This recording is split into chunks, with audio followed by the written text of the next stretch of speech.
진지왕은 황음에서 쫓겨난 게 아닙니다. 신라 역사상 왕좌에서 쫓겨난 왕은 딱 한 명입니다. 진지왕. 쫓겨난 이유는 교과서에 이렇게 나옵니다. 황음, 즉 지나치게 음란했기 때문이라고. 그런데 오늘 우리는 다른 이야기를 합니다. 황음은 명분이었습니다. 진짜 이유는 따로 있었습니다. 그리고 그 진짜 이유가 밝혀지는 순간 비영랑이라는 귀신의 아들 이야기 전체가 다른 의미로 읽힙니다. 그날 아침으로 돌아가야 합니다. 576년 진흥왕이 죽었습니다. 왕위를 이어받은 사람은 진지왕이었습니다. 그런데 이 즉위 자체가 이상했습니다. 진흥왕에게는 태자 동륜이 있었는데 동륜이 먼저 죽었고 동륜의 아들 백정이 살아있었습니다. 원래라면 백정이 왕이 됐어야 합니다. 그런데 백정이 아직 어리다는 이유로 동륜의 동생인 진지왕이 먼저 왕이 됩니다. 이미 시작부터 불씨가 있었습니다. 진지왕은 4년을 재위했습니다. 그리고 쫓겨났습니다. 삼국사기는 사망했다고 기록하고 삼국유사는 국인들에 의해 폐위된 후 죽었다고 기록합니다. 두 기록이 다릅니다. 그리고 폐위 이후로 삼국유사는 황음을 적었습니다.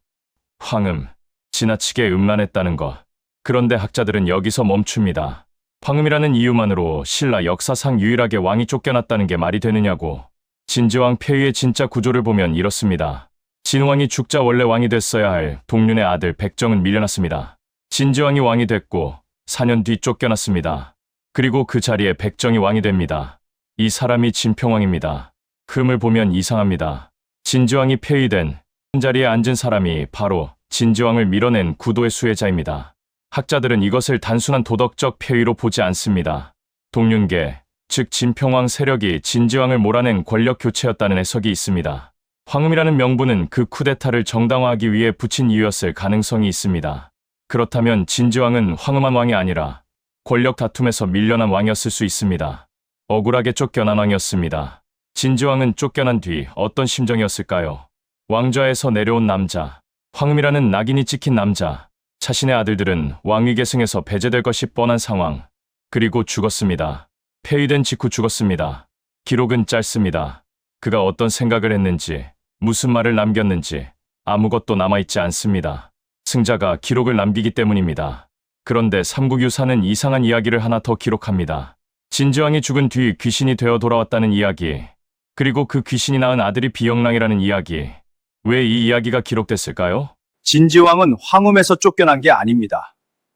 이건 귀족들의 권력 쿠데타였고 승자가 그의 이름에 낙인을 찍었습니다. 귀신이 낳은 아들 이야기는 동화가 아닙니다. 쫓겨난 왕의 후손이 권력으로 돌아오기 위해 만들어낸 이야기였습니다. 비영랑 설화를 다시 읽어보겠습니다. 죽은 진지왕의 홀령이 평민 여자 도화녀와 7일을 함께하고 아들을 낳았습니다.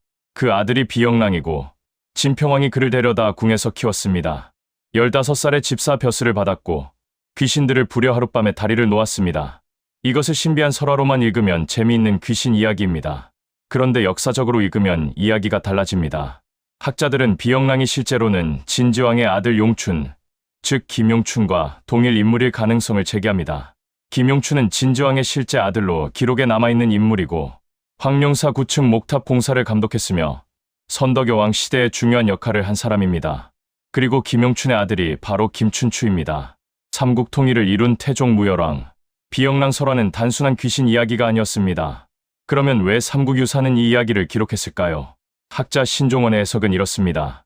비영랑 설화는 사륜계, 즉 진지왕의 후손들이 동륜계 못지않게 능력이 있다는 것을 홍보하기 위한 정치 선전이었다고. 동륜계는 불교의 성스러운 혈통을 내세웠는데 진지왕 후손들은 귀신을 다스리는 비영랑이라는 존재를 내세워 자신들의 정당성을 주장했다는 겁니다.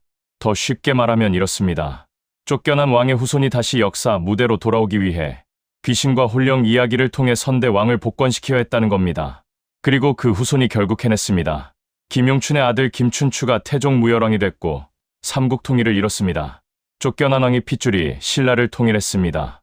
역설이 여기 있습니다.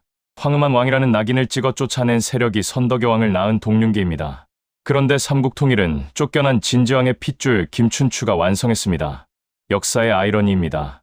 승자가 패자에게 낙인을 찍었는데 패자의 후손이 더 큰 승자가 됐습니다. 그리고 그 패자의 이야기를 삼국유사는 귀신 설화로 기록했습니다. 죽은 왕이 귀신이 되어 아이를 낳았다는 이야기로. 왜 그렇게 기록했을까요? 귀신 이야기를 만든 사람들이 있었습니다. 그 사람들의 목적이 있었습니다. 진지왕은 황음한 왕으로 기억됩니다. 그런데 그 기억을 만든 사람들이 따로 있었습니다. 권력을 가진 사람들이 역사를 썼고 쫓겨난 사람의 이름에 낙인을 찍었습니다. 우리는 지금도 그 기록을 교과서에서 배웁니다. 황음. 그런데 그 낙인 아래에 다른 이야기가 있었습니다. 억울하게 쫓겨난 왕의 이야기, 그리고 그 후손이 다시 역사를 만든 이야기. 역사는 사실이 아니라 기록입니다. 그리고 기록은 이긴 사람이 씁니다. 그렇다면 우리가 알고 있는 역사 중에서 또 어떤 이름에 잘못된 낙인이 찍혀 있을까요? 다음 편에서는 도안여로 들어갑니다. 귀신과 동침했다는 그 여자가 실제로 존재했는지, 그 설화가 누구를 위해 만들어졌는지 들여다보겠습니다.